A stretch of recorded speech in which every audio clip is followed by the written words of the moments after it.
84 84 84 बोले 84 क्या लिखा उसमें? परमेश्वर के भवन की चाह।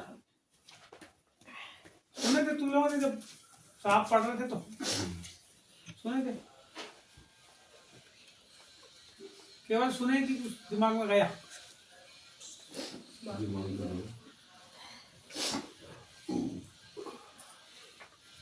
हेलो, यीशु प्रभु की जय। बुरा मनुष्य अपने मन के बुरे भंडार से बुरी वस्तुएं निकालता है और भला मनुष्य अपने मन के भले भंडार से भली वस्तुएं निकालता है। भंडार कैसा है अपने पास? अच्छा है कि खराब है? अच्छा। अच्छे भंडार में अच्छी वस्तु होना चाहिए, होना चाहिए ना?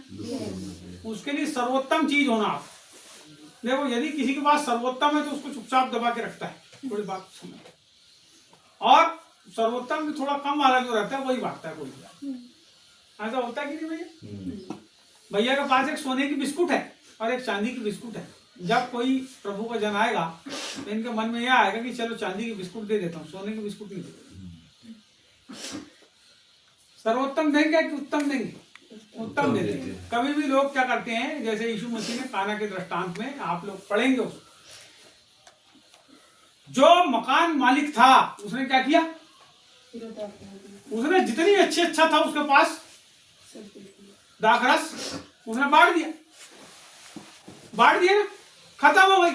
यीशु मसीह ने क्या किया? उसको वहां का बोले कि तुम देख ले बेटा, थोड़ा सा जाके, उसकी माँ ने बोली, गया वो, उसने बोले पानी भर दो, बोले सब जितने घड़े थे वहां पे, उसमें क्या कर दो? पूरा भर दो, ठस भर दिए। फिर क्या हुआ? जब भोज के प्रधान के पास ले गए तो उसने क्या बोला घर के मालिक से? बोले जो सर्वोत्तम था उसको तूने क्या किया? छुपा के रखा। बोले सर्वोत्तम को वैसे ही हम सबको ही क्या करते हैं? सर्वोत्तम को छुपा के रखते। जबकि परमेश्वर में आए तो क्या करना चाहिए? सर्वोत्तम को अर्पित करना चाहिए और प्रभु से रहना भी सर्वोत्तम चाहिए। बोलो यीशु मसीह का वचन सर्वोत्तम। हमारा मन जो है ना, उस भंडार के अंदर जब वो जाता है तो हमको उत्तम से उत्तम, सर्वोत्तम से सर्वोत्तम और बहुमूल्य से बहुमूल्य वस्तुओं से हमको वो वचन क्या करता है? भरता है। वो भरता है। आपको पता है हम लोग जो हैं कैसे हैं? अच्छे हैं, खराब है? अच्छे। एक खराब आदमी से पूछोगे तो क्या बोलेगा? मैं अच्छा हूँ। क्या बोलेगा? मैं अच्छा हूँ। वो कभी नहीं मानता मैं खराब, कभी नहीं मानता कि मैं खराब। अच्छी बात है, नहीं मानता। उसके मुंह के बोल के कारण परमेश्वर उसको और अच्छा करते है ना। अभी हमारे पास एक भंडार है, उस भंडार में से हमने पढ़े, बाइबल हमारे पास भंडार है, सबके पास भंडार है। इसमें मैं आपको 2-3 बात बताऊंगा, इसके बाद फिर वचन में जाऊंगा। यहाँ पे लिखा है पहली चीज, इसके दूसरे पद में 3 चीज लिखी। मेरा प्राण यहोवा के आंगनों की अभिलाषा करते करते मूर्छित हो चला। मेरा प्राण, बोलो प्राण। आगे देखो, मेरा तन मन दोनों जीवते परमेश्वर को पुकार रहे। क्या क्या पुकार रहे? तन मन। पहले क्या बोला? प्राण। फिर बोला तन और फिर मन। कितनी चीज बोला? 3 चीज। 3। ये सब कहाँ पे? हमारे अंदर। कहाँ पे? हमारे अंदर। अब इसको एक पढ़ो तो क्या लिखा? सेनाओं के यहोवा तेरे निवास क्या ही प्रिय हैं। तो शरीर के साथ प्राण, तन और मन। शरीर के साथ प्राण, तन और मन। तन यानी शरीर ही हो गया ना, मन और प्राण। जब आप परमेश्वर के मंदिर में जाते हो तो आपका तन के साथ प्राण और मन, ये तीनों एक साथ एक जगह पे हो।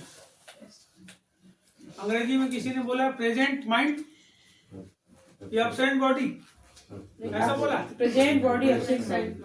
उसका उल्टा करो, क्या हुआ? Present body absent. नहीं। इसका मतलब जब आप प्रभु के भवन में आते हो तो कहाँ रहना चाहिए आपका तन और मन और प्राण? यही जहां आप आराधना में प्रभु के निवास में आप पहुंचे। शुरुआत यहाँ से करता है कि तेरे निवास क्या ही प्रिय, प्रभु के निवास।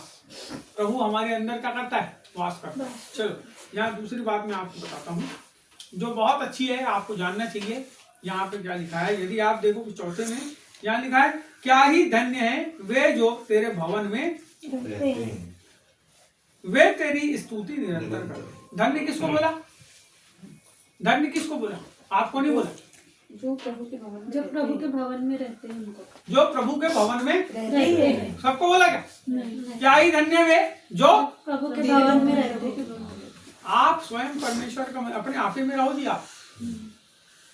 आप प्रभु के साथ जहां भी रहो, उठते बैठते कुछ भी काम करते, आप अपने आप ही में रहो। वो लिखा है उस लड़के के बारे में कि वो अपने आपे में आ गया तो फिर अपने बाप के पास वापस आया। जो अपने आपे में रहता है ना, जो प्रभु के भवन में रहता है वो अपने आपे में रहता है, और जब आपे में रहता है तो अपने पिता के साथ रहता है, अपने परमेश्वर के साथ रहता है। और जब वो रहता है तो क्या करता है? उसकी स्तुति निरंतर करते हैं। यदि आप परमेश्वर में हो, मैं आपको बताता हूँ, यदि आप प्रभु में हो, प्रभु में बने हो, तो आपके जीवन से क्या होना चाहिए? उसकी स्तुति निरंतर। यदि स्तुति नहीं हो रही है, इसका मतलब आप उसके मंदिर के अंदर अभी नहीं हो।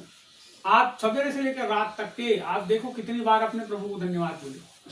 आप कितनी बार बोले प्रभु तेरा धन्यवाद, अरे प्रभु तेरी महिमा, चलो ना प्रभु फलाना काम करते। और हम कहीं काम भी करने जा रहे हैं तो हम प्रभु के साथ धन्यवाद प्रभु तूने हमको ला दिया हमारे गंतव्य। हमारे मुंह से कब निकल रहा है? इसका मतलब जब नहीं निकल रहा है, इसका मतलब हम उसके साथ उसके प्रेजेंस में नहीं। प्रभु की प्रेजेंस का मतलब क्या हुआ? उसके आंगन में पहुंचने का मतलब क्या हुआ? उसका आंगन क्या है पता है आपको? तो बताता हूँ। चलो दूसरा धन्य देखो यहाँ पे 5 में लिखा है, क्या ही धन्य है वह मनुष्य जो तुझसे शक्ति पाता है। क्या करता है? शक्ति पाता है। क्या पाता है? शक्ति पाता आपको है। पता शक्ति कैसे आती है? बोलो शक्ति कैसे आती है? शक्ति कैसे आती है? शारीरिक शक्ति खाने से आती है। खाने से आती है। आप और आत्मिक शक्ति कैसे आती है? प्रार्थना करने के द्वारा। केवल प्राथमिक शक्ति। प्रार्थना खाते हो तुम कि निकालते हो बाहर? खाते क्या हो? खाते क्या हो? ताकत कैसे आएगी? वचन से। अब तुम क्या बोल रहे हो? प्रार्थना करते। प्रार्थना तो निकल रही है आपके अंदर से, तो शुरुआत प्रार्थना से हुई ना। क्या ही धन्य हो जो तेरे निवास में। पढ़े कि नहीं पढ़े? हाँ। क्या ही धन्य है जो तेरे निवास में रहते हैं। पढ़ो ना जी इसको, देखो जो तेरे भवन में रहते हैं वे तेरी स्तुति निरंतर करते रहेंगे। इसका मतलब आप जब उसकी उपस्थिति करते तो उसके प्रेजेंस में बने रहते। दूसरी बात बोल रहा है, क्या ही धन्य है वह मनुष्य जो तुझसे शक्ति पाता है। क्या पाता है? शक्ति पाता है। शक्ति पाना का मतलब ये हुआ ताकत हमारे शरीर के अंदर एब्जॉर्ब होना। जब हमने खाया प्रोटीन और मिनरल्स और बहुत सारी चीजें, तो हमारे शरीर के अंदर क्या होता है? ताकत। आप, मैं मजाक नहीं करता, बिकोसुल क्या नाम है वो गोली का, वो इंजेक्शन का, न्यूरोबियन फोर्ट। आप किसी आदमी को लगा दो, जैसे ही आप न्यूरोबियन फोर्ट लगाओ 3 घंटे के बाद उसको ऐसा लगता है पहलवान हो गया। और वो पहलवानी उसके सोते तक के रहती है, और सोने के बाद जब दूसरे दिन उठता है तो वो ताकत उसकी कैसी हो जाती है? कम हो जाती है। मैं रियल प्रैक्टिकल बात बता रहा हूँ। विटामिन के जब इंजेक्शन लगाए जाते हैं किसी आदमी को 2-3 दिन तक, तो उसको लगता है बहुत ताकत आ गई मेरे को, और जब उसका कोर्स बंद हो जाता है तो फिर वो धीरे धीरे वैसी नॉर्मल हो जाता है। तो उसी प्रकार से परमेश्वर की जो शक्ति है, उसके वचन को पढ़ने से आपको पता है कौन आदमी नहीं दिखता, कौन आदमी नहीं गिरता? जो उसके वचन को थामे रहता है। शैतान आया 3 बार यीशु मसीह को गिराने के लिए, 3 बार आया, 3 बार आया। प्रभु ने किससे लड़ाई किया? वचन के। आप कैसे लड़ाई करते हो? वचन ही से लड़ाई। अरे नहीं, आप तो डर जाते हो, भगते हो, किसके पास जाऊंगे? हाँ। शक्ति तो नहीं है आपके पास, शक्तिहीन हो आप, रोने लगते हो जल्दी से कुछ हो गया घर में तो। जिसके पास ताकत है रोता है, जिसके पास ताकत है किसी के पास जाता है सहायता मांगने। इसका मतलब क्या हुआ कि हम कैसे शक्तिहीन क्यों है? बोलो स्तुति नहीं करते। स्तुति नहीं। दूसरी चीज क्या है? खाते नहीं हम। वचन नहीं पढ़ते। हम वचन को अगर हमारे पास है भी, अभी थोड़ी देर पहले हमारे भाई साहब प्रार्थना कर रहे थे, उनकी प्रार्थना को सुन के मेरे मन के अंदर ये बात आई कि परमेश्वर, ये जो भाई है जो प्रार्थना कर रहे हैं, कितना तेरे वचन से ठसाठस भरे। परमेश्वर इस साल अनुग्रह करना, देख मैंने प्रार्थना की बता रहा हूँ, इस साल अनुग्रह करना प्रभु की जितने वचन से वो ठसाठस भरा है प्रभु, वो सारे वचन के ऊपर अमल करने लगे। हालेलुया। मैं उसी समय प्रार्थना करने लगा और फिर मैंने उनके साथ मिलकर आमीन बोलना चालू करा। मैं आपसे बताना चाहता हूँ, आपके अंदर वचन भरा हो सकता है, लेकिन जब अमल करते हो तब शक्तिशाली आप दिखते हो। यीशु मसीह ने अमल किया। बोलो यीशु प्रभु जय। बोलो यीशु प्रभु जय। अब हम यहाँ तीसरी चीज को देखेंगे, तीसरे धन्य को देखेंगे। और वे जिनको सियोन की सड़क की सुधि रहती है, बोलो सियोन के सड़क की सुधि रहती है। सियोन के सड़क की सुधि रहती कैसे है वो? धन्य धन्य है। वे धन्य है जिनको सियोन की सड़क की, क्या है सियोन की सड़क? सियोन की सड़क क्या है? सियोन देश की सड़क, स्वर्ग। क्या है? आज तो हमारे लिए वही इजराइल थोड़ी ना है, यरूशलेम थोड़ी ना है, यरूशलेम का नाम है सियोन। लेकिन आज हमारे लिए सियोन क्या है? जहाँ हमारा महाराजा विराज सिंहासन के ऊपर विराजमान है, एकमात्र परमेश्वर जो सारी सृष्टि के ऊपर अधिकार रखता है, जो जहाँ विराजमान है, वही हमारे लिए सियोन है। यानी कहा सियोन की सड़क की सुधि। यीशु मसीह ने क्या? मार्ग, बोलो मार्ग, मार्ग, सत्य, सत्य और जीवन। जीवन। यदि कोई पिता के पास जाना चाहे तो उसको रास्ते से जाना पड़ेगा। तो मार्ग कौन है? यीशु मसीह। सियोन की सड़क की है, आपको सियोन की सड़क की सुधि है, उसकी सुधि है, उसको याद करते हैं आप, परमेश्वर को याद करते हैं, उस सड़क की सुधि रहती है। अभी भैया प्रार्थना कर रहे थे, परमेश्वर तूने हमारे लिए एक जगह वहां पे हम आएंगे प्रभु, हमको वही तो है याद रखना, वही तो है सुधि रखना, उसकी याद रखना। अबे भाभी जी का नाम सुधि, इनको याद नहीं रखना। आपको सुधि होना, आपको याद होना कि हम यहाँ के निवासी नहीं है। हर समय हम सोचते हैं कि हम ऐसा करेंगे धरती पे, हम ऐसा करेंगे धरती पे, हम आज द्वारा ऐसा होता है, ये नहीं। सियोन देश हमारा है देश, रहते हैं हम परदेश, जाएंगे हम अपने देश। तो हमारा देश कौन सा है? हमको उस देश की याद रहना चाहिए। यहाँ पे बाइबल कहती है तुम कैसे हो? परदेसी हो। बोली ना परदेसी। तुम्हारा डेरा सरी का घर गिरा दिया जाए, कहाँ जाओगे तुम? नए घर। जब तुम्हारा डेरा घर गिर जाएगा तो कहाँ जाओगे? स्वर्ग में एक नया भवन मिलेगा। जाएंगे ना। अब चौथी पोजीशन पे आओ। चौथी 12 कलम में लिखा है सेनाओं के यहोवा, क्या ही धन्य है वह मनुष्य जो तुझ पर भरोसा रखता है। आप सबके ऊपर भरोसा रखना बंद। जब आप प्रभु भरोसा रखोगे तो आपके लिए परमेश्वर मार्ग को निकाले, सीधा मार्ग दिखाए बाइबल में। यदि हम परमेश्वर पर भरोसा रखते हैं तो हमारे लिए सीधा मार्ग निकालने का मतलब है वो सब चीजों को हमारे जीवन से हटा देगा जो हमारे रास्ते में भरोसा रखना। मैं बोलूं अरे इतना बड़ा काम मैं कैसे करूंगा, तो आप ये मत सोचो आप नहीं करने वाले हो। आप बोलो प्रभु तू मेरी सहायता करना, मैं तेरी सहायता से काम और हो जाएगा प्रभु, हो जाएगा। तू करने वाला मेरे पूरे काम को कंप्लीट करे। तब परमेश्वर आपको क्या करता है? ब्लेस्ड करता है। धन्य का मतलब क्या? आशीष। विश्वास बिना परमेश्वर को प्रसन्न करना। कितनी बार मैं हर समय आपको हर संदेश में ये बात बता रहा हूँ, फिर से बताता हूँ। विश्वास बिना परमेश्वर को प्रसन्न करना। परमेश्वर को देखे हो आपने? नहीं। देखे हो? नहीं देखे? तो आपका विश्वास है कि नहीं परमेश्वर है? बस वो जो आप विश्वास कर रहे हो कि परमेश्वर है, वही विश्वास है। आपने नहीं देखे लेकिन फिर भी विश्वास कर रहे हो। उस विश्वास के द्वारा परमेश्वर आश्चर्य कर्म करता है। किसके द्वारा करता है? विश्वास के द्वारा परमेश्वर आश्चर्य कर्म करता है। आश्चर्य कर्म की कुंजी है विश्वास। आश्चर्य कर्म की कुंजी और कुछ नहीं है। आश्चर्य कर्म की कुंजी केवल विश्वास। बोलो विश्वास। हमारा भरोसा परमेश्वर पर होना। विश्वास आशा की हुई वस्तु और अनदेखी वस्तुओं का प्रमाण। आशा की हुई वस्तु क्या है? आशा की हुई वस्तु क्या है? आशा यीशु मसीह के साथ हम रहेंगे। चलो मैं साधारण संसार की बात से करता हूँ, मैं छोटी सी बात से। हमको एक कार्यक्रम करना है, हमारे घर 50 आदमी आएंगे, यस 50 आदमी आएंगे, हमारे पास 30 लोग की व्यवस्था है, 50 आदमी आएंगे। तो प्रभु हम व्यवस्था चालू करते हैं, 50 आदमी आएंगे, प्रभु छक के जाएंगे, किसी आदमी को कोई घटी नहीं।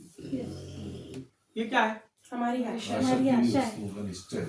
निश्चय कर लो आप, आशा आपने की है कि 50 आदमी आएंगे और आपके पास 30 की है। अब आप निश्चय करो कि ये 30 जो चीजों का खाने का व्यवस्था है, ये 50 आदमी में बढ़ जाएगा और बचेगा मरेगा। Yes hallelujah. और जब आप इस काम को करोगे तो मैं आपको निश्चय बताता हूँ कि वो 30 से 50 हो जाएंगे और 50 से 55 और 60 तक के लोग खाएंगे और बच जाएगा। Yes hallelujah. ये क्या है? विश्वास। विश्वास।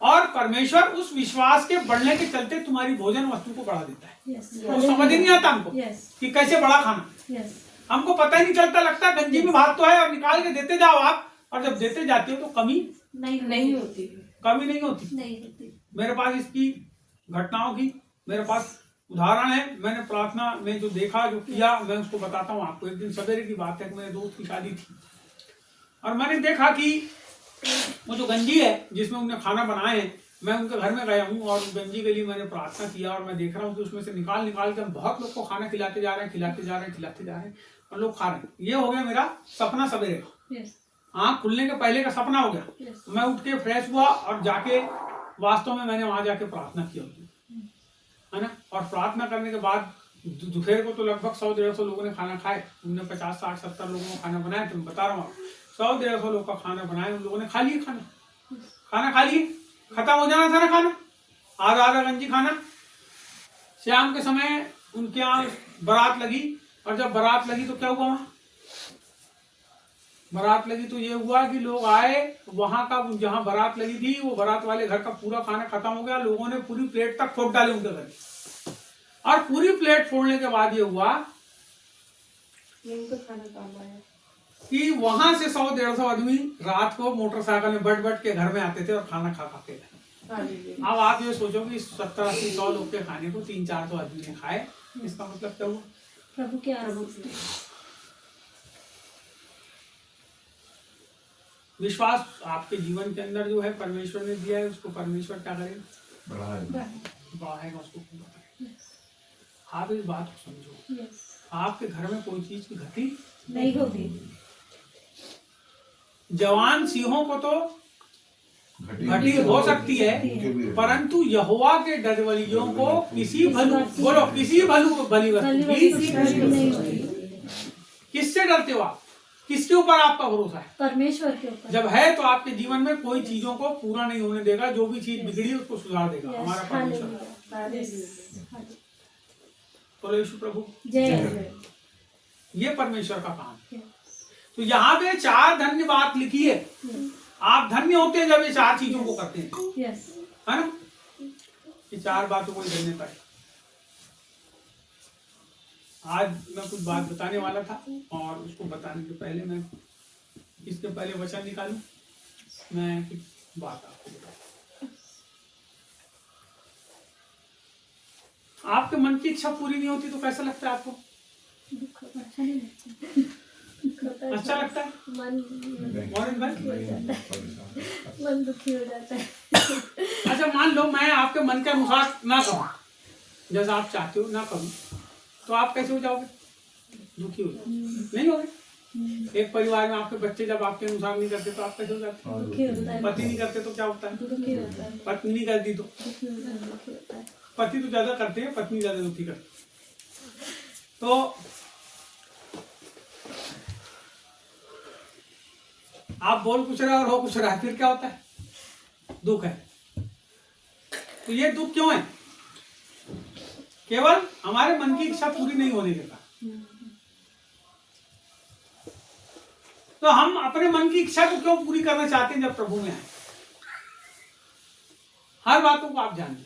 बेटा तू अच्छे से क्यों नहीं बैठ रहा है? ध्यान दो, आप अपनी बात के ऊपर ध्यान दो। जब आप प्रभु में आए हो तो आप ऐसा क्यों सोचते हो कि मेरे ही मन की इच्छा पूरी? कभी सोचे आपने? आप रोज प्रभु से अपने मन की इच्छा को पूरी करवाना चाहती हो या दूसरे लोगों से करवाना चाहती हो, और नहीं होती तो कैसे हो जाती हो? दुखी हो गया। क्यों होते हो आप?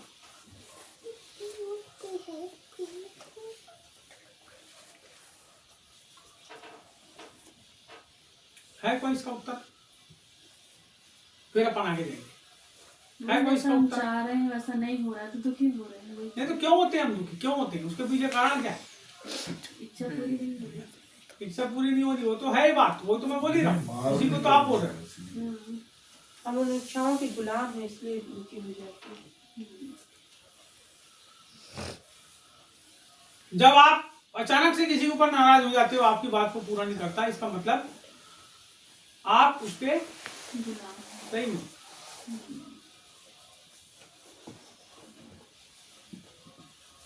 कोई आपको रोज, आप उसके घर जाते हो, रोज लाके चाय पिलाए, रोज लाके चाय पिलाए, रोज लाके चाय पिलाए, अच्छे बढ़िया, अरे भैया चाय पिलो, अरे चाय पिलो, और एक दिन जाओ और चाय ना पिलाए तो बोले हट नहीं जाता, इसके घर चाय नहीं पिला।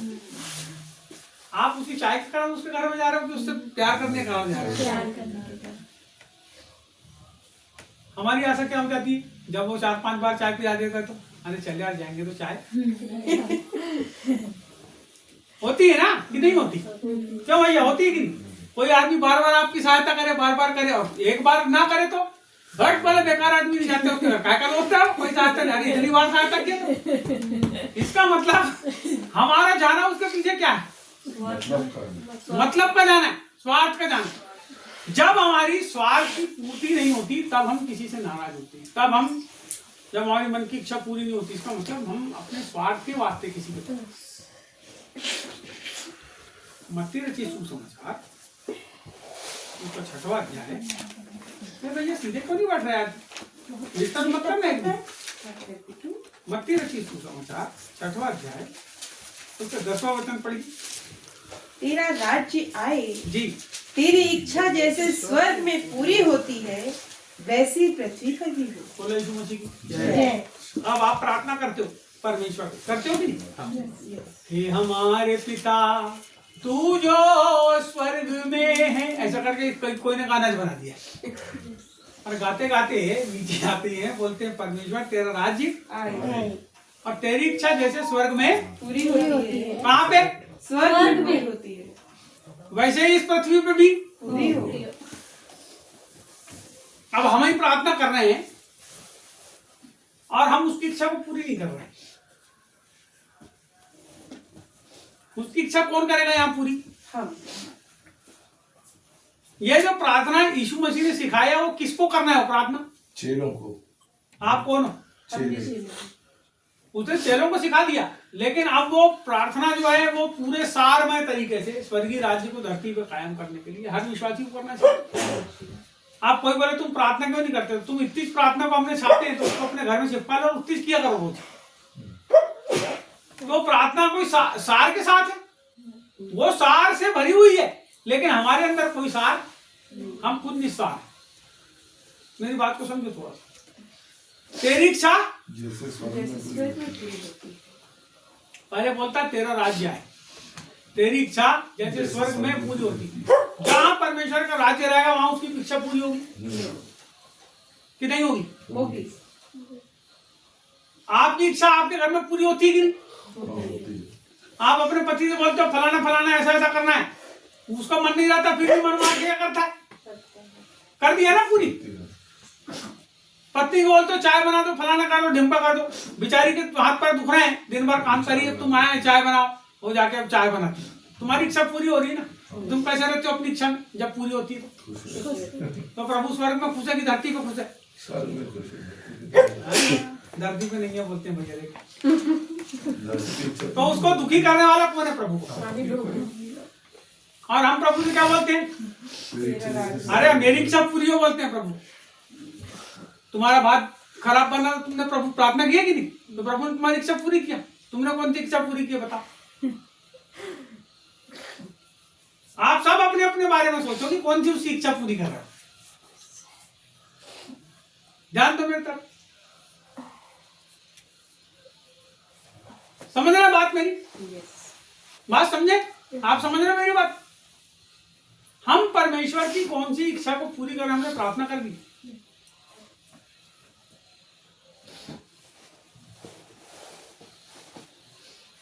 हमारे मन के अंदर बहुत चंचलता है। हम थोड़ी सी प्रार्थना करते हैं और दिन भर पूरा मजा करते हैं अपने मन के अनुसार जीते हैं ना। जितनी देर हम प्रार्थना करते हैं ऐसा लगता है हम स्वर्ग में, और थोड़ी देर के बाद हम फिर से संसार के अंदर घुस के मनमाना जीवन। ऐसी होता है ना मुझे कि नहीं होता है? ऐसे ही होता है।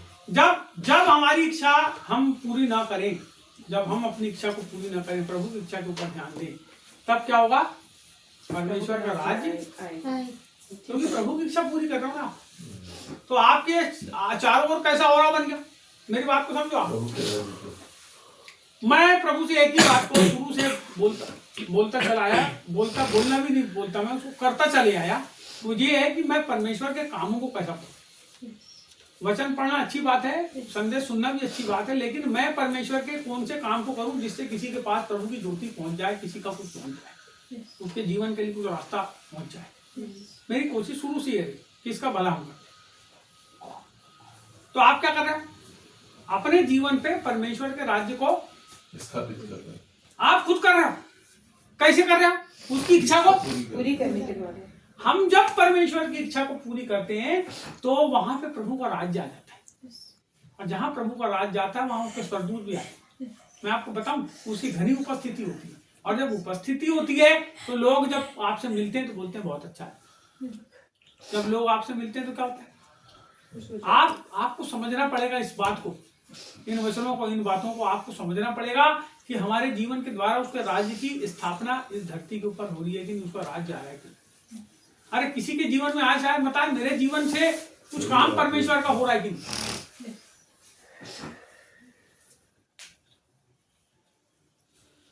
मेरे जीवन में ज्योति जल रही है कि नहीं? प्रभु ने बोल दिया तुम जगत की ज्योति हो। अरे बना दिया उसने ज्योति, अब तुम जल ही नहीं रहे और बोलते हो हम ज्योति। जलोगे तब तो कि बगैर जले? बगैर जले कि जले? जल के यहाँ पे एक जगह और देखते हैं, यूहन्ना 6 का 36 से क्या है निकाले तो, यूहन्ना 6 का 36।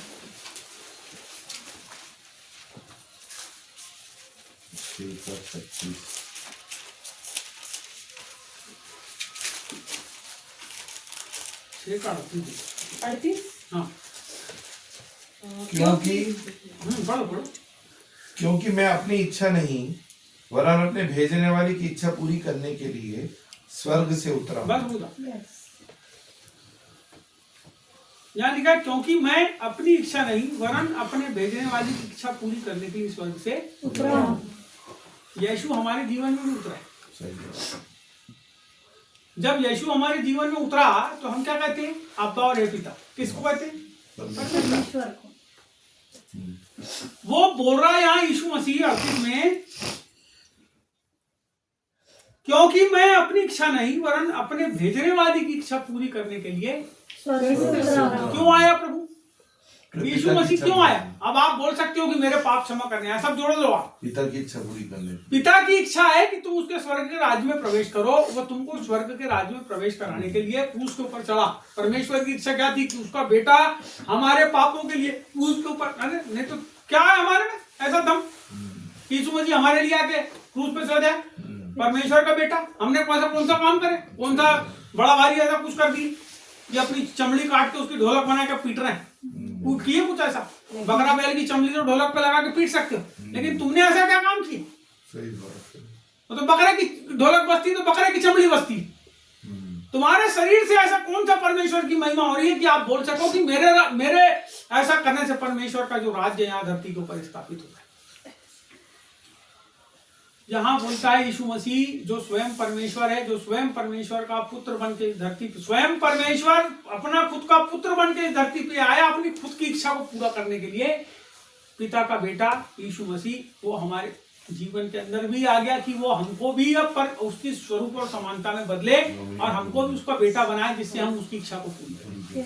अब वो हमारे जीवन में, आपको पता है हमारे जीवन के अंदर जब तक परमेश्वर की इच्छा काबिज नहीं होगी, हमको पता होना चाहिए परमेश्वर ने हमको क्यों चुना। मैं आपको बताता हूँ बात।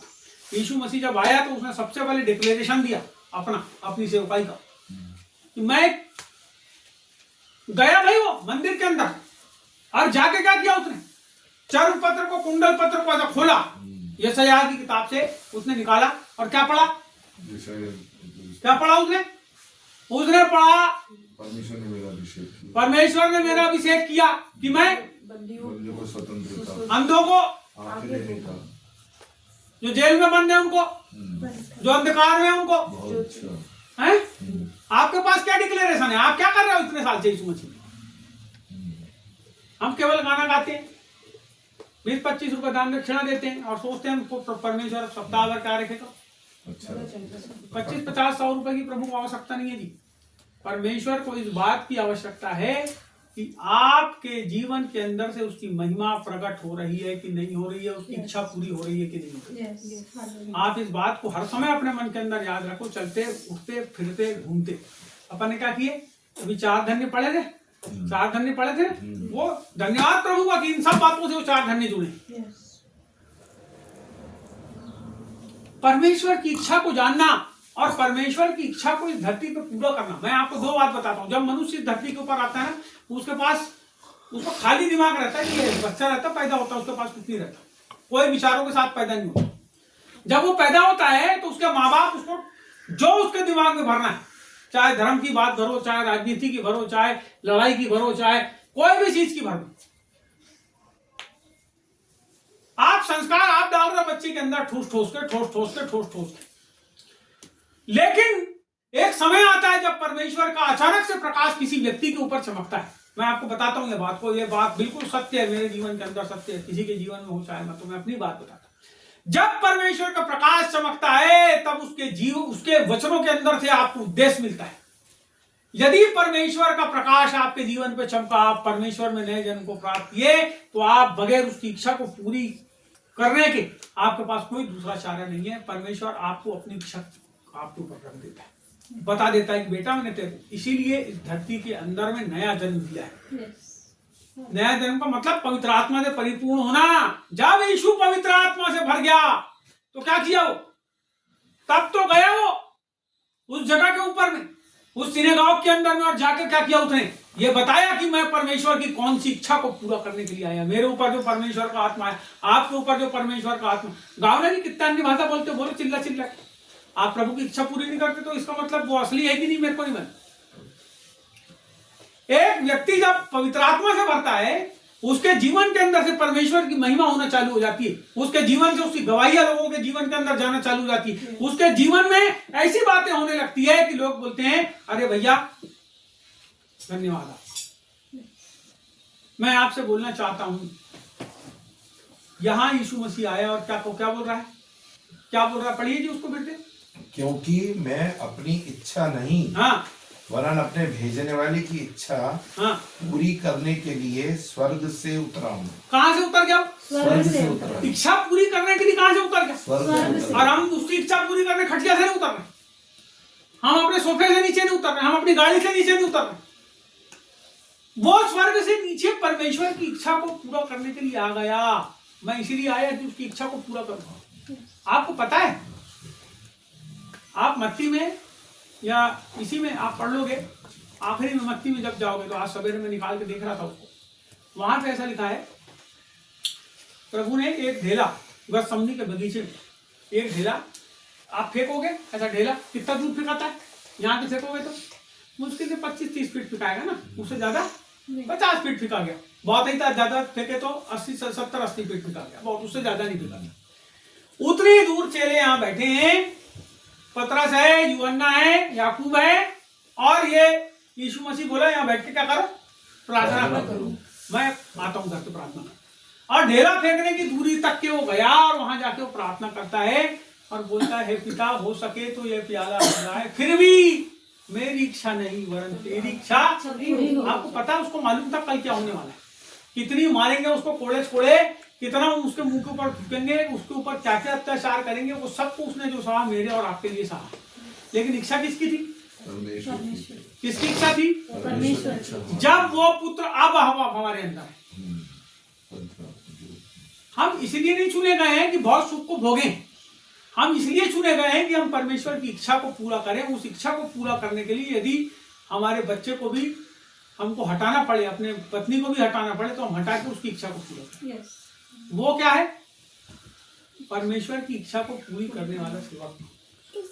परमेश्वर की इच्छा। देखो अब्राहम की बात करो आप, अब्राहम को करोगे बात, क्या किया उसने अपने लड़के को लेके? सबने पढ़े हो ना?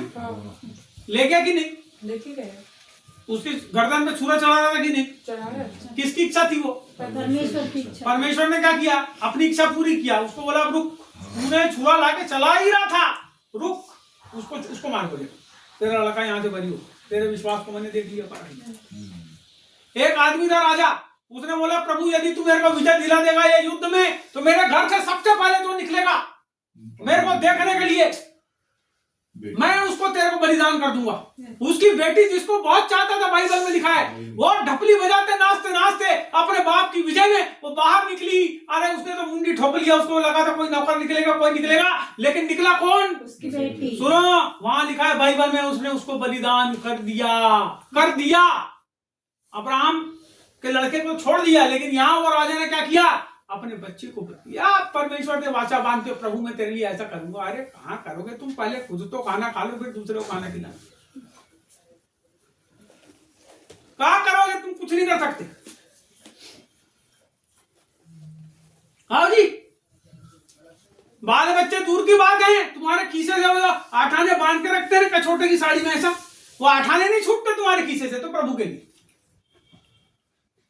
आप उसकी इच्छा पूरी करेंगे। और राजा ने अपने लड़के को बलिदान कर दिया। आपसे परमेश्वर जो आपकी सबसे बेहतरीन, मैंने बात किया था ना, जो सबसे बेहतरीन सर्वोत्तम चीजें रहती है ना, परमेश्वर वो चाहता है आपसे। परमेश्वर कभी भी आपकी सबसे थर्ड क्लास और घटिया चीजें नहीं चाहता। क्या चाहता है? सर्वोत्तम चीजें परमेश्वर चाहता ही है, और सबसे सर्वोत्तम आप खुद हो, उसकी कृति आप हो। और जो आप जब आप उसके हो गए तो पूरा चीज किसका होगा? उसी का। हुआ ना भैया कि नहीं हुआ? आप बोलते हो मैं उसका हूं, किस चीज में हूं? सभी चीज नहीं हो, 0 सन्नाटा। मुंह से कथनी और करनी में बहुत बड़ा फर्क है। मैं भी बोलता हूं यदि, तो कथनी और करनी में बहुत बड़ा फर्क है। उसके लिए जब तक परमेश्वर खुद परखता है, ये मनुष्य नहीं परख सकता किसी। वो स्थिति जब जीवन के अंदर आती है तब ये चुनाव होता है कि हम परमेश्वर को कितना चाहते हैं और अपनी चीजों को कितना चाहते हैं और अपने परिवार को कितना चाहते हैं। कितने लोग हैं जिन्होंने समाज के डर से, मारपीट के डर से प्रभु यीशु क्रिस्त को छोड़ दिए। आपको पता है, प्राण देने तक विश्वास योग्य रहे तो मैं तुझे जीवन का मुकुट दूंगा। प्रभु की इच्छा क्या है कि आप स्वर्ग में जाओ। स्वर्ग में जाने के पहले आपको विश्वास में स्थिर रहना पड़ेगा। इसके पहले आप स्वर्ग पहुंच जाओ, आपको विश्वास में स्थिर रहना। इससे कोई फर्क नहीं पड़ता कि आप क्रिश्चियन हो, कि आप ईसाई हो, कि आप कसाई हो, कि आप कसार हो, कि आप पवार हो, कि आप चमार हो, कि आप लोधी हो, कोई फर्क नहीं पड़ता। आप कौन जात के, उससे फर्क नहीं पड़ता। बात केवल इस बात से पड़ता है कि आप प्रभु के लिए विश्वास योग्य हो कि नहीं। आपकी विश्वास योग्यता ही है जो आपको इस धरती के ऊपर परमेश्वर की इच्छा को पूरा करने के लिए अनुबंधित करती है, ये बोल सकता हूं। आपका प्रभु के साथ एक रिश्ता हो जाता है कि मैं परमेश्वर ऐसा करूंगा। इतना सुंदर ये यहाँ पे लिखा है। और एक वचन को देखेंगे इस समय, भजन 37 का 4। भजन संहिता 37वां अध्याय, अभी निकाले 37 का 4। एक वचन देखेंगे, इसके बाद एक और देखेंगे। यहोवा को अपने सुख का मूल जान, अच्छा, और वह तेरे मनोरथों को पूरा करेगा। हाँ, क्या कर? अपने सुख का मूल यहोवा है। अपने सुख का मूल यहोवा को जान। किसको जान? यहोवा को, तब वह तेरे मनोरथों को पूरा करेगा। पहले क्या करना है? यहोवा को अपने सुख का मूल जानना है। हम पहले क्या करते हैं? मनोरथों को पूरा करते हैं। अभी उल्टा करते हैं ना। पिछले बार भी मैंने जो संदेश दिया वहां पे मैंने आपको नीचे से चालू किया था, चंगाई से। कहां ले गया था फिर आपने?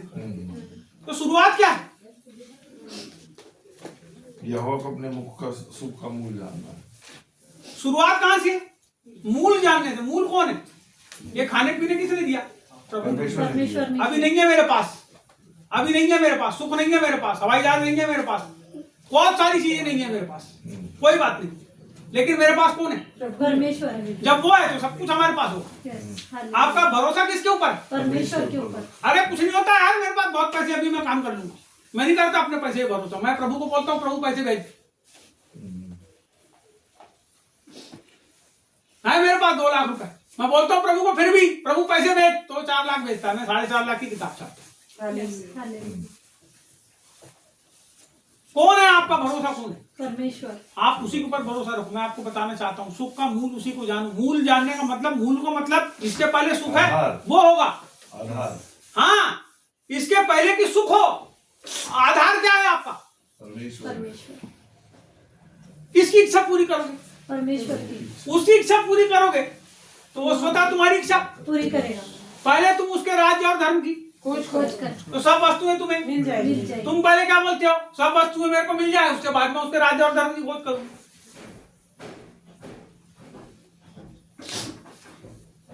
है ना ऐसा? पहले सब कुछ मिल जाए, प्रभु सब सेटल कर देता हूँ, फिर तेरी सेवा करूंगा। जब तक के वो एक मेरा दोस्त है प्रेमनगर में, तब तक क्यों 65-70 साल का हो गया। अब वो जाके ट्रेजरर बन गया एक चर्च में, खजांची। अब तू खजांची बन के कौन सा यीशु मसीह का काम कर रहा है बता नहीं।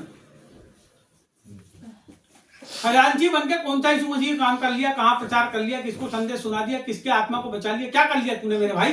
पूरी जवानी तूने ऐसी में काट लिया। पहले बोलते हैं सब कुछ मिल जाए, सब चीज सेटल हो जाए, बाल बच्चों की शादी हो जाए, सब कुछ, उसके बाद प्रभु हम तेरी सेवा करेंगे। पहले बोलना चाहिए प्रभु मैं तेरी सेवा पहले करूंगा, उसके बाद तू मेरे लिए सब मार्गों को, उत्तम मार्गों को निकालेगा। तो हमारे पास सेवा करने के लिए कोई स्ट्रेटजी नहीं है, हमारे पास सेवा करने के लिए कोई ऐसा विचार नहीं है, हमारे पास ऐसा कुछ भी नहीं है जिससे हम उसकी इच्छा को पूरा। है क्या कुछ ऐसा जी? यदि है तो बता, नहीं है तो बनाओ। जो जो नहीं है बोल रहा है उनको बनाना है। रोमियो किताब 12:2 पढ़ो तो क्या लिखा? रोमियो किताब 12वां अध्याय उसका 2 वचन जी, बहुत सुंदर। हाँ हाँ, क्या लिखा? पढ़ो इस जी। संसार के सदस्य न बनो, हाँ परंतु तुम्हारे मन के नए हो जाने से हाँ तुम्हारा चाल चलन भी बदलता जाए, जी, जिससे तुम परमेश्वर की भली और भावती और सिद्ध इच्छा अनुभव से मालूम अब देखो इसको फिर से आप समझना। इस संसार के सदस्य ना बनो। किसके सदस्य ना बनो? संसार संसार का काम क्या है? संसार का काम क्या है? संसार का काम क्या है? परमेश्वर के विरोध में है संसार। संसार का नहीं, आप उसके जैसे बनने का मतलब क्या है? संसार उसमें समझ आ जाएगा। संसार के जैसे, सदस्य का मतलब संसार के जैसे। संसार के लोग क्या करते हैं? सवेरे उठेंगे, खाएंगे पिएंगे, पैसा कमाएंगे, जो पैसा कमाए उसको भोग लेंगे और फिर से सो जाएंगे। संसार के सदस्य मत बनो, संसार किसके पीछे भाग रहा है? पैसे की आप किसके पीछे भाग रहे हो? विश्वास। जब यीशु परमेश्वर के पीछे भागोगे तो बाइबल में लिखा है परमेश्वर, धन और महिमा परमेश्वर की ओर से मिलती है और उसमें वो दुख। नहीं मिला, धन और महिमा परमेश्वर की ओर से। उसमें वो दुख। नहीं मिला। भगवा किसके पीछे? बोलो किसके पीछे? प्रभु की प्रशंसा कीजिए। घूमने शब्द किसके पीछे? प्रभु के पीछे परमेश्वर भागो, के पीछे। किसके पीछे भागते हो? पैसे के पीछे, तुम्हारा शरीर किसके लिए तुम लगाते हो दिन भर सवेरे से रात तक? पैसे के लिए। प्रभु कहाँ है? परमेश्वर की इच्छा कैसे पूरी होगी जब हमारे पूरे काम ही पैसे के लिए?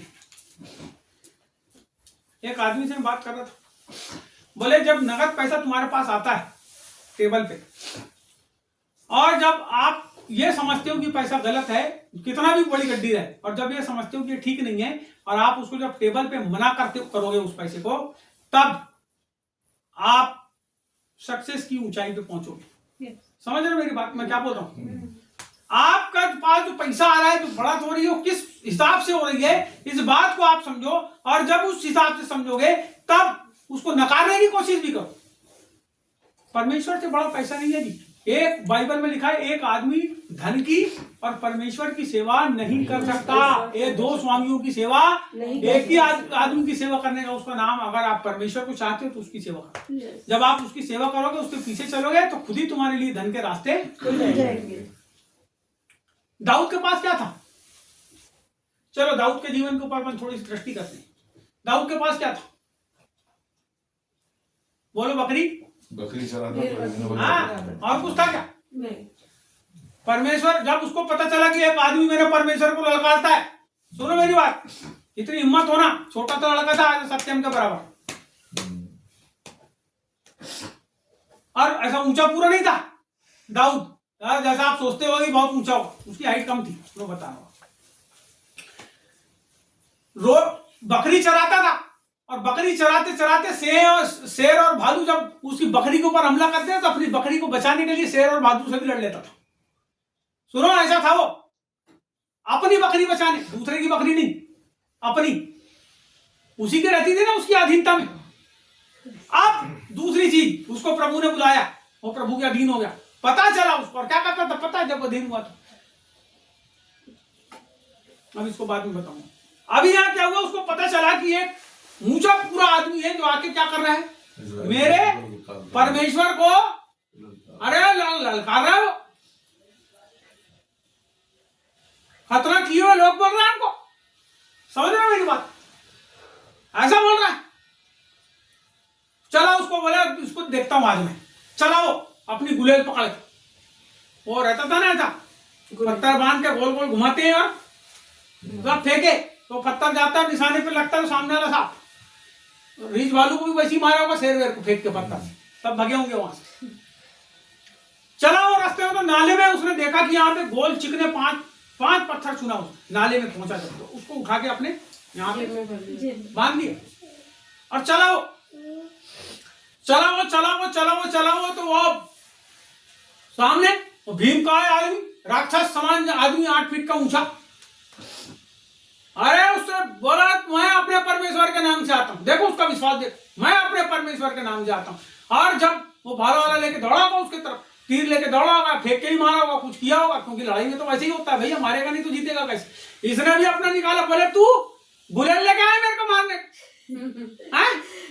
देख बोले मेरे पास भाला तलवार डाल देख, इसने बनाया अपना निशाना, गोल गोल घुमा के वो दौड़ा ही रहा उसकी तरफ, जब मारा फक्का से फेंक के, क्या हुआ, गोलियत गिर गई, उसके टकले में सिर पर लगा पत्थर, जाके ऑन द स्पॉट। सुनो, एक आदमी को जब मारोगे तो सामने गिरेगा कि पीछे, वो सामने गिरा, मैं बताऊं बाइबल में लिखा है सामने गिरा, और वो जाके उसकी उसी की तलवार से उसके सिर को उसने काट दिया। सुनो, जब परमेश्वर मारता है ना तो ऐसे गिरते हैं, मुंह के बल, मुंह के बल पटकता है परमेश्वर जब किसी को मारता है, लेकिन आदमी जब किसी को मारता है तो पीछे गिरता है। हमारा परमेश्वर महान है, जो आदमी उसके पास आता है उसकी इच्छा को पूरी करने के लिए उसके पास आता है, उसका कोई शत्रु उसके ऊपर प्रबल नहीं हो सकता, प्रबल नहीं हो सकता। यहाँ पे दाऊद के जीवन को देखो आप, क्या था उसके पास, अब थोड़े समय के बाद क्या हो गया, राजा बन गए, क्या बन गया, राजा बन गए। अरे हम अपने जीवन को देखें, हम कैसे थे और कहां से परमेश्वर ने उठा के हमको कहां ले गया। हम अपने जीवन को परखें, हम कैसे परमेश्वर में आए, हमारी स्थिति क्या थी, हमारे पास कुछ नहीं था, हमारे पास सब कुछ खत्म हो गया। सब कुछ खत्म होने के बाद परमेश्वर जब उठाता है तो क्या करता है, सीधे राजगद्दी पे बिठाता है, है ना, वो परमेश्वर है, वो परमेश्वर है। यहाँ लिखा है तुम संसार के सदस्य जब हम परमेश्वर, हमने पूरे संसार को छोड़ दी जब यीशु मसीह में। ये गाने वादन की सीडी थी मेरे पास इतनी, किशोर कुमार की और फलाने की और ढिमके की इतनी सीडी थी मेरे पास, इतने कैसेट थे, मैंने पूरा फेंक दिया था अपने घर से निकाल के बाहर, मैं नहीं सुनता था। आप परमेश्वर की इच्छा पूरा करना चाहते हो तो प्रभु की इच्छा पूरी करोगे। मैं पैसे कमाने के ऊपर भी ध्यान नहीं देता, धीरे धीरे मेरे पास पैसा आना बंद हो गया। जब मेरी शादी हुई मेरे पास कुछ नहीं था, मेरे को कोई व्यक्ति 500 रुपए देता था डीजल डालने, बोले प्रभु की सेवा करते तो 500 रुपए देंगे, तू जाओ। मेरी शादी जब हुई मेरे पास कुछ नहीं था। लेकिन मैं आपको बताता हूं, कामकाजी मनुष्य जो है वो कभी भूखा नहीं मरता। हम जब परमेश्वर में आए उसी ने हमारे लिए रास्तों को खोला, काम को खोला, हमको बताया कैसे बेटा काम करना तेरे। मेरी शादी के बाद परमेश्वर ने मेरी आय को बढ़ाया, मेरे परमेश्वर ने मेरे जीवन के अंदर आशीष दिया। मैं प्रभु को धन्यवाद करता हूँ, मेरी गवाही है। जब मेरे पास पैसे नहीं थे मैं तब भी किसी से नहीं मांगा, पैसे आ गए तब भी मैंने किसी से नहीं मांगा। मैं केवल अपने प्रभु के चेहरे की ओर निहारता हूँ। मैं आपको बताना चाहता हूँ, चेहरा इतना खूबसूरत है, इतने अद्भुत प्रकाश से भरा है। जब आप उसकी ओर देखोगे वो आपके चेहरे को अपने प्रकाश से भर देगा और आप भी जगमग जगमग जगमग जगमग चमकने लगेंगे।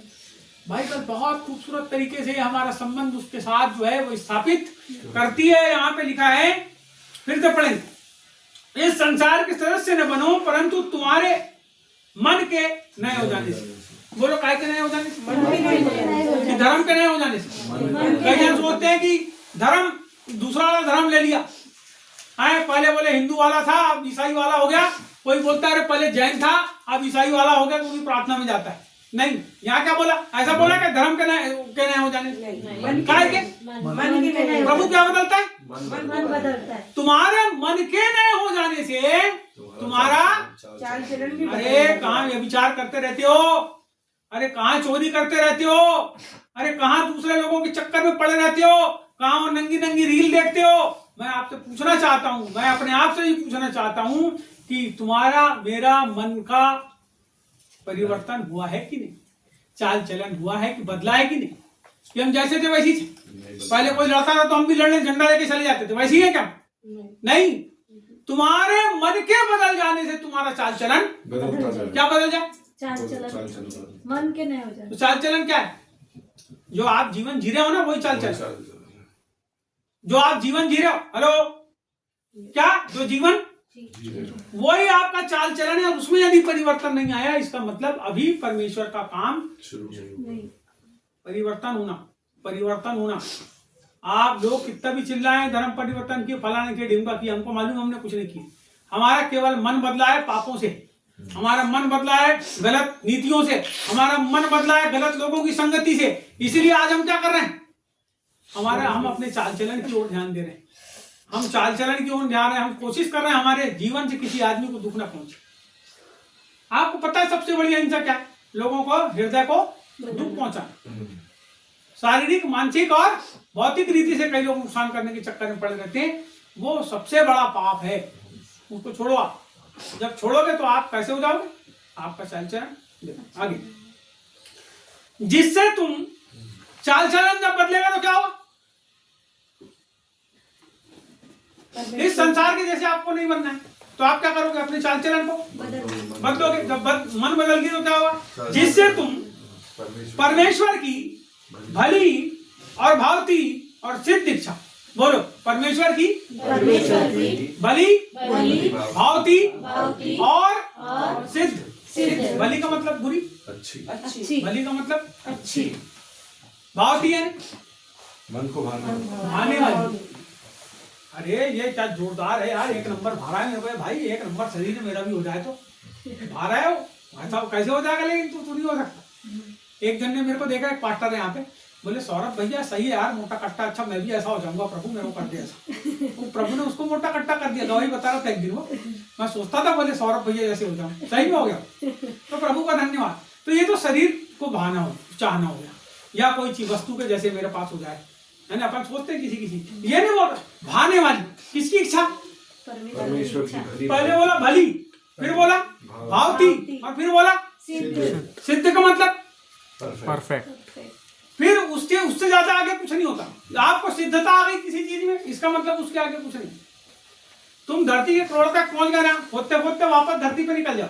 करोड़ आखिरी स्थान, करोड़ जो है अंतिम स्थान।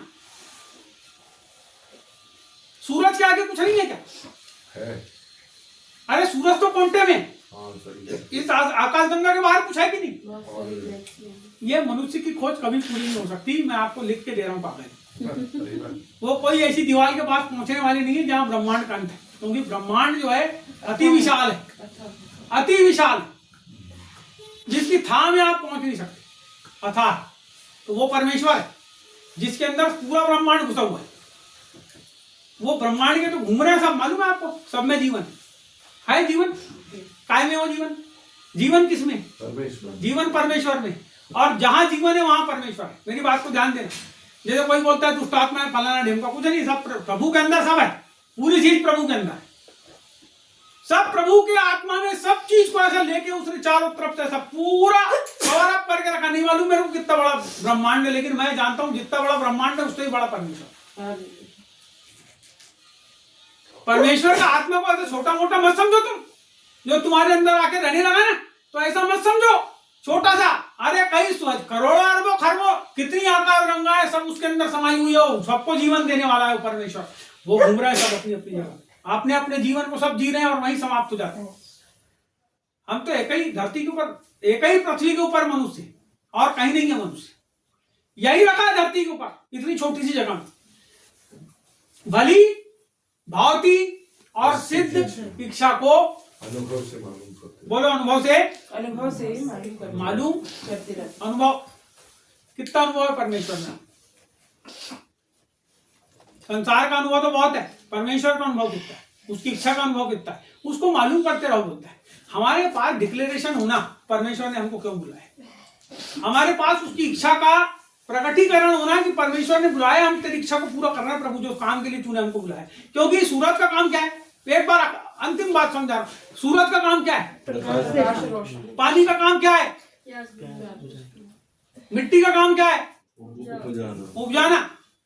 मनुष्य का काम क्या है, धरती पे फैल जाना। लेकिन उसके अलावा परमेश्वर ने कुछ कामों के लिए आपको चुना, आदम को चुना था कि चौकीदारी करे, पूरी जगह की देखरेख करे। परमेश्वर किसी आदमी को उद्देश्यहीन नहीं बनाता। आपको यदि परमेश्वर ने चुना है तो अपनी इच्छा के अनुसार जीवन जीने के लिए चुना है। उसकी इच्छा को क्या करो, अनुभव से मालूम करो, नहीं मालूम तो मालूम करो। ठीक है, बात समझ आई? प्रार्थना करेंगे।